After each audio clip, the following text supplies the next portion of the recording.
Olá, irmãos, a paz do Senhor Jesus. Tudo bem com vocês? Espero que sim. E no vídeo de hoje eu quero mostrar algo interessante para vocês, continuação da série do arrebatamento. Vocês já pararam para notar que o último reino, o reino que está determinado para o tempo do fim, ele recebe o nome de Assíria? Vocês já perceberam isso na Escritura? Eu vou mostrar isso para vocês. E eu vou mostrar o porquê que Deus nomeia o reino do anticristo de Assíria. E vou mostrar algumas coisas interessantes relacionadas ao arrebatamento da igreja. Então acompanha comigo Isaías capítulo 10 a partir do verso 5. Vamos ler aqui a partir do verso 5. Diz o seguinte: Ai da Síria, cetro da minha ira. Isso daqui está relacionado com o tempo do fim. Por isso que aparece a ira. Isso quer dizer que Deus vai usar a Síria, um reino que já havia caído no passado, pelas mãos de Nabucodonosor, no futuro novamente. Aí diz: Ai da Síria, cetro da minha ira, a vara em sua mão é o instrumento do meu furor. Envio-a contra uma nação ímpia e contra o povo da minha indignação lhe dou ordens, para que dele roube a presa, ele tome o despojo. Aqui tem duas palavras-chave que nos lembra Gog e Magog. Não vou lá para Ezequiel 38 nesse vídeo, mas está relacionado. Roube a presa, tome o despojo e ponha para ser pisado aos pés. Isso também a gente vê em Apocalipse 11, em Daniel 8, que está totalmente ligado, irmãos. Como a lama das ruas. Ela, porém, assim não pensa, o seu coração não entende assim. Antes, intenta consigo mesmo destruir e desarraigar não poucas nações, porque aqui ela está sob o comando de Gog. Continuando a partir do verso 8. Porque diz: Não são meus príncipes todos eles reis? Aqui está dizendo, os meus príncipes não se tornaram todos eles reis? Que na verdade, depois que você faz as contas, os cálculos, são 10 reis. Aí dá um pulo no verso 12. Por isso acontecerá que, havendo o Senhor acabado toda a sua obra no Monte Sião em Jerusalém, então castigará a arrogância do coração do rei da Síria. A arrogância do coração do rei da Síria. Está falando do rei da Síria e da Síria no futuro. E mais, e a desmedida altivez dos seus olhos. O chifre pequeno, ele tem uma boca arrogante, igual esse rei da Síria, e ele tem olhos como olhos de homem. Verso 13, irmãos. Porquanto o rei disse: Com o poder da minha mão eu fiz isto, e com a minha sabedoria, porque eu sou inteligente, removi os limites dos povos, eu roubei os seus tesouros, e como valente abati os que se assentam em tronos. Meti a mão nas riquezas dos povos, como ao ninho, e como se ajunta aos ovos abandonados, assim eu ajuntei toda a terra, e não houve quem movesse a asa, ou abrisse a boca, ou piasse. Eu vou fazer um estudo no livro de Abacuque. Esse verso 14, ele é uma síntese de todo o livro de Abacuque, todo o livro, eu quero dizer, de toda a arrogância daquele homem do capítulo 2, que é o anticristo. Uma visão que Abacuque teve, determinada para o tempo do fim. Irmãos, é espetacular Abacuque. Vou fazer um estudo detalhado, 3 capítulos. Aí no verso 15, irmãos, vamos ler só o pedacinho do verso 15 para resumir. Depois vocês lêem em casa, que é difícil de explicar aqui tudo por causa da tradução e por causa das perguntas que são complexas, mas resumindo, Deus está falando assim: porventura, gloriar-se-á o machado contra o que corta com ele? Ou presumirá a serra contra o que a maneja? No caso aqui, a Síria está sendo o machado de Deus. E o machado não pode se gloriar contra aquele que usa o machado. Mas a Síria se gloria. Mas ela não sabe que é Deus que juntou todos os povos contra Jerusalém. Porque é isso que Deus está falando aqui. Aí para resumir, irmãos, vamos já no verso 20. Presta atenção, aqui está falando do tempo do fim. E olha o texto que vai aparecer aqui. Acontecerá naquele dia que o restante de Israel e os da casa de Jacó que se tiverem salvado, nunca mais se estribarão naquele que os feriu, mas com efeito se estribarão no Senhor, o Santo de Israel. Os restantes se converterão ao Deus forte, sim, os restantes de Jacó. Porque ainda que o teu povo, ó Israel, seja como a areia do mar, o restante se converterá. Destruição será determinada, transbordante de justiça. Aqui é o texto que aparece em Romanos 9. quando Paulo está tratando dos assuntos do tempo do fim. Ele cita esse texto falando, ainda que Israel seja como a areia do mar, o remanescente é que será salvo. Porque aqui diz, o remanescente é que se converterá a Deus. E qual é o contexto? A Síria no final. Não é Roma, não é o tempo de Paulo, é a Síria revivida no final. Tá entendendo, irmãos? Paulo tinha aqui esse contexto todo quando ele citou esse texto em Romanos, ele não descontextualizou o verso. Só que o foco da epístola não era, naquele momento, em Romanos 9, falar sobre o último reino. Era falar outros assuntos a respeito de Israel e da igreja. E quando eu falo Israel e igreja, toma cuidado para vocês não caírem em algumas mensagens que vocês têm ouvido por aí. De separar Israel da igreja. Existe uma separação de Israel e igreja, mas não é a mesma separação que está na mente dos pré-tribulacionistas. O que eu quero que vocês gravem na mente, irmãos, é que Paulo conhecia esse texto aqui. Dá uma olhada nesse verso 24, irmãos. E anota isso num caderno, para você fazer as relações dos textos.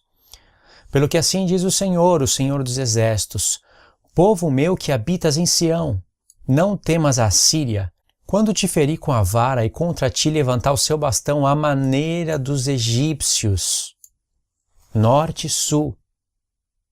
Presta atenção nisso, irmãos. Porque daqui a bem pouco se cumprirá a minha indignação e a minha ira para a consumir. Relacionou a ira de Deus sendo derramada na Síria, no futuro. Verso 26. Porque o Senhor dos Exércitos suscitará contra ela um flagelo como a matança de Midian junto à penha de Horebe. E a sua vara estará sobre o mar, e ele levantará como fez no Egito. Aqui você pode ir direto para Apocalipse 12. Vai dar certinho, porque Apocalipse 12 está fazendo uma alusão ao tempo do Egito. Aí, irmãos, vai ter vários versos. Você lê em casa todo o contexto, porque é bem complicado de explicar tudo. Eu quero resumir, mas chega no capítulo 11...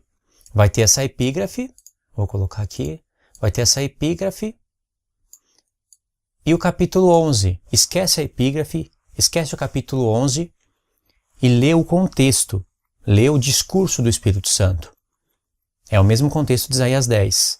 Do tronco de Jessé sairá um rebento e das suas raízes um renovo. Repousará sobre ele o Espírito do Senhor, o Espírito de sabedoria, de entendimento, o espírito de conselho, o espírito de fortaleza, o espírito de conhecimento, o espírito do temor do Senhor. Verso 3. Deleitar-se-á no temor do Senhor, não julgará segundo a vista dos seus olhos, nem repreenderá segundo o ouvido dos seus ouvidos, mas julgará com justiça os pobres e decidirá com equidade o favor dos mansos da terra. A favor dos mansos da terra. Foca no verso 4 agora. Por que Deus falou esses 3 versos no capítulo 11? Por que após ter falado que Deus vai punir a Síria, vai castigar ela, e aí vai se cumprir a ira dele, derramada sobre a Síria, presta atenção nisso que é muito importante. Por que após ele ter falado isso, ele começou a falar de Cristo? Porque é através da vinda dessa raiz de Jessé, que tem os 7 Espíritos de Deus, que vai bater lá com Zacarias, irmãos. Sabe aquela pedra que tem 7 olhos? É a 4ª visão de Zacarias, a palavra que foi para Josué e Yehoshua, filho de Josadac, Deus é justiça. Palavra que foi para ele, uma pedra que tem 7 olhos. E naquele mesmo contexto do sumo sacerdote que trabalha na expiação, Deus falou, eu vou tirar a iniquidade dessa terra em um só dia. Fez uma alusão ao dia da expiação. E depois na 5ª visão, que é a palavra para Zorobabel, vai aparecer aquela menorá. Você sabe, a menorá, as 7 castiçais com 7 lâmpadas. Tinha 2 vasos de azeite, um à esquerda e um à direita. E em cima desses vasos tinha 2 oliveiras, que alimenta esses 7 castiçais com azeite de ouro. É a palavra que anima Zorobabel. E aí também são chamados de 7 olhos do Senhor que percorre por toda a terra. Tudo falando a respeito de Cristo, do tempo do fim. Então é por causa da vinda dele, de toda a obra dele, de todo o desenrolar das festas, que vai chegar no tempo de se cumprir a ira de Deus. O dia da ira é o dia que o Senhor vem para expiação, para expiar o pecado do seu povo, para glorificar o corpo. Aí vai se completar a obra da expiação quando o nosso corpo estiver glorificado e derramar ira sobre os ímpios, que no caso vai ser a Síria. Então esses 3 versos foi colocado aqui para mostrar quem é que vai trazer todos esses benefícios, todas essas maravilhas na terra, para remover iniquidade, remover pecado, fazer expiação do povo, trazer justiça eterna, sela a visão e a profecia, e aí o santo dos santos é ungido. Aí olha para o verso 4. Mas julgará com justiça os pobres e decidirá com equidade a favor dos mansos da terra. Ferirá a terra com a vara da sua boca e com o sopro dos seus lábios matará o perverso. Ou você pode colocar aqui também o ímpio. Quem que é o ímpio no contexto? Paulo pegou esse texto aqui, praticamente ele pegou o verso 4, né? Só que ele focou mesmo aqui, ó. Matará com o sopro dos seus lábios o ímpio. Ele colocou em 2 Tessalonicenses capítulo 2, quando falava a respeito do anticristo, da vinda do Senhor, de todas essas coisas. E ele entendeu, para você ver como Paulo analisa todo o contexto, ele entendeu que é a respeito do anticristo. Mas quem é o perverso no contexto? E quem que é o povo do perverso? É a Síria. E o rei da Síria é o perverso. Vocês entenderam? E logo depois disso, logo depois do Espírito Santo ter mostrado tudo isso para nós, ele queria que a gente relacionasse esse perverso com o rei da Síria e o povo maligno com a própria Síria. Aí ele quis mostrar para a gente que aquele que vem, a raiz de Jessé, o próprio Messias, vai acabar com ele. O Espírito Santo quis mostrar para nós o estabelecimento do reino, como vocês estão vendo aqui. Aqui, daqui em diante, vai ter o estabelecimento do reino e vai falar de Efraim e Judá, irmãos. Por que que fala da unificação de Efraim e Judá aqui, no estabelecimento do reino? Teria que pensar nisso, né? Não é blá blá blá do Espírito Santo. São profecias profundas. Agora, qual é a relação entre todas essas coisas que eu estou falando para vocês? O iníquo é o rei da Síria. O povo do iníquo é a Síria. E Paulo conhecia isso. E ele, sabendo que isso é um assunto complexo, esse assunto aqui tem que ser alinhado com o tempo dos pés da estátua. Porque é no tempo dos pés da estátua que se derrama a ira de Deus, não é nas pernas. É no tempo dos pés, porque é ali que se levanta o anticristo. Se a gente levar essa mesma ideia para os animais, é no tempo dos 10 chifres, que está em paralelo com os 10 dedos da estátua. No tempo dos 10 chifres que se levanta o chifre pequeno. É naquele tempo que se derrama a ira de Deus. Agora deixa eu fazer uma colocação rápida para vocês. Vocês entenderam que esse texto aqui de Isaías 10 e 11, somente esses dois textos, tem vários outros. Mas somente esses dois têm que ser alinhados com a estátua, com os animais, porque tanto na estátua como nos animais, como na visão do capítulo 8, que seria a terceira visão, todas elas profetizam o tempo que Deus determinou para o fim. Qual é o tempo do fim na estátua? Quando a pedra bate nos pés da estátua, nos 10 dedos, barro e ferro. Ali é derramada a ira de Deus.